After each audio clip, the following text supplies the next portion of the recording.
Hey guys, another video of a just finished project.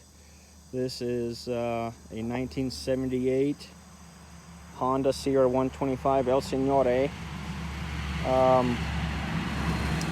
Was brought to me, or actually I picked it up. Gentleman lives in Jersey, and I brokered with his father to arrange pickup in Pennsylvania. The bike was sitting at his father's house in close to York, PA, and so I picked up this and another bike, which I'll show you here in a minute. But anyway, this one hadn't run in quite a long time. I think he said he stopped riding it when he was 16, and he's got to be at least my age, which is 45. So it's been quite a while since it ran. So I yanked the carb off, and I think I have a new winner in the grimiest, dirtiest, most clogged up carburetor category, because this one was a complete mess. Just filthy. And I'll put some pictures up on the website of the progress. But yeah, this carb was a mess. It took several times through the cleaner, using a wider range of chemicals and whatnot to get everything freed up. And I simply reinstalled everything the way it was. I installed all the old gaskets, O-rings, jets, and everything, and put it back on just to see what I could get out of it. And the thing fired up and ran actually pretty well. You could tell it was in a bad state of tune, but it ran. So once again, these old Hondas don't seem to care. They'll fire up for you. So once I had it running, I then determined I should probably take a look inside just to see what's going on with the top end. Yanked the head off and the cylinder, and there was in fact some pretty bad scoring. So we went ahead, replaced the piston, which was somewhat of a headache. I could not find a standard size piston for this bike in the States. I had to order one from the Netherlands, so I got one sent. It took a little while to get it, which kind of held up the project. But so I only re-honed the cylinder. I'm sorry, not re-honed, just honed the cylinder, just to clean it up a little bit. You know, it still has some scuffs in it, but nothing major. New piston, the rings, the wrist pin, and all that good stuff. And it runs good again. While everything was apart, I went ahead and painted the cylinder head, pipe, the side covers, and touched up the block. I didn't actually paint it, but I just touched it up to make it look pretty good. This restoration is actually what I categorize as a level 2. It wasn't completely torn down to the frame, so that's how I differentiate between my levels. Trying to think what else I did.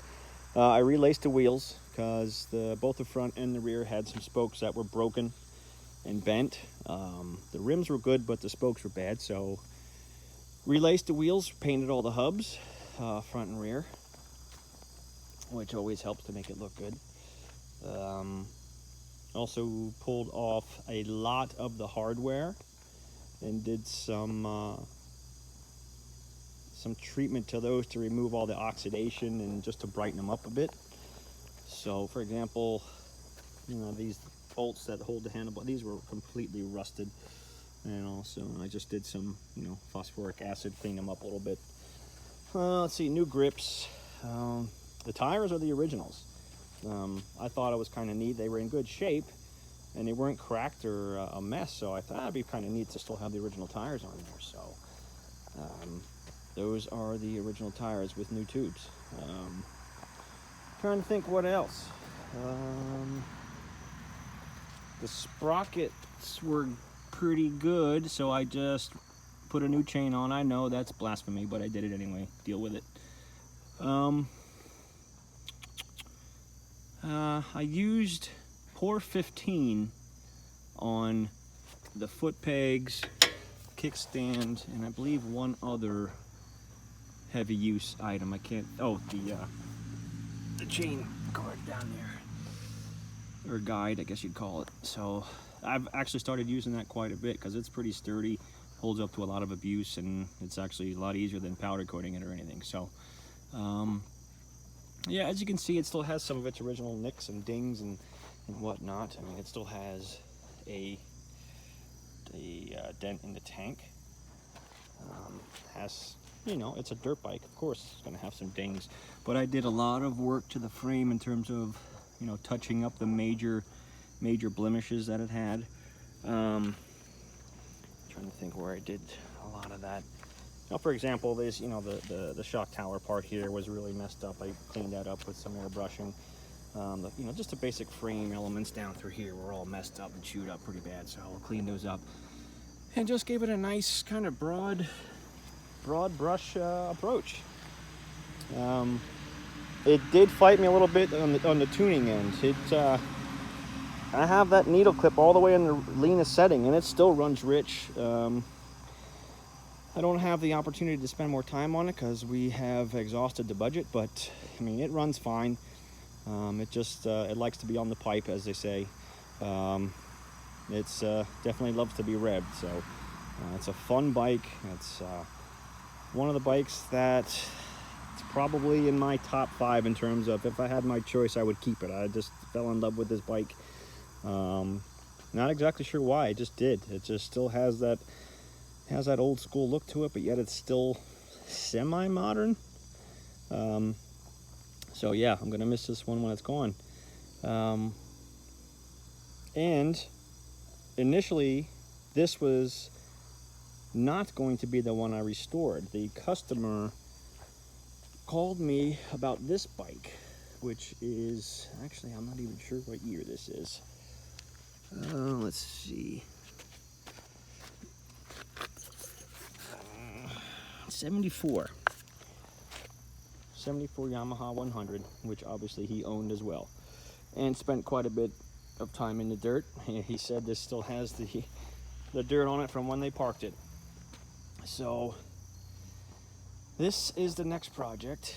This one's going to take quite a bit more work than the other one, considering the fact that it is you know, a street legal bike. It needs a little bit more attention to certain areas.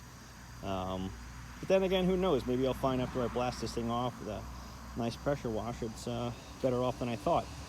So just a quick preview of that one. But in conclusion, I will kick this one over. It's pretty loud. It really barks. Let's make sure this, I don't have much fuel in there, so I'm gonna guess there's enough in there. It usually only takes a kick or two to get it going. It's cold, so we'll see.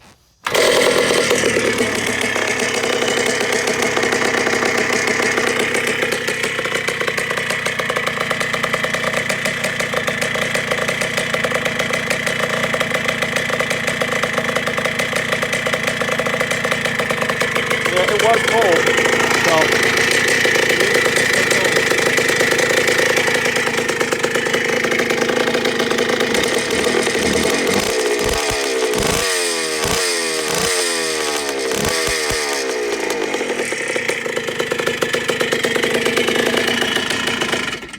so there you have it.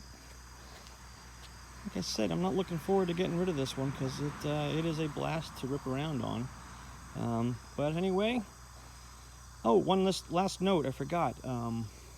I have the paint for these Hondas if you're in need of this red, which is called Tahitian Red. If you visit my website, if you are looking to do a bike of this nature, whether it be the 250 or the 125 or even the smaller ones, I have it available in pints and aerosols. So if you're looking to restore one on your own, like I said, go ahead and visit my site and I can hook you up. All right, thank you very much, and I'll see you guys soon.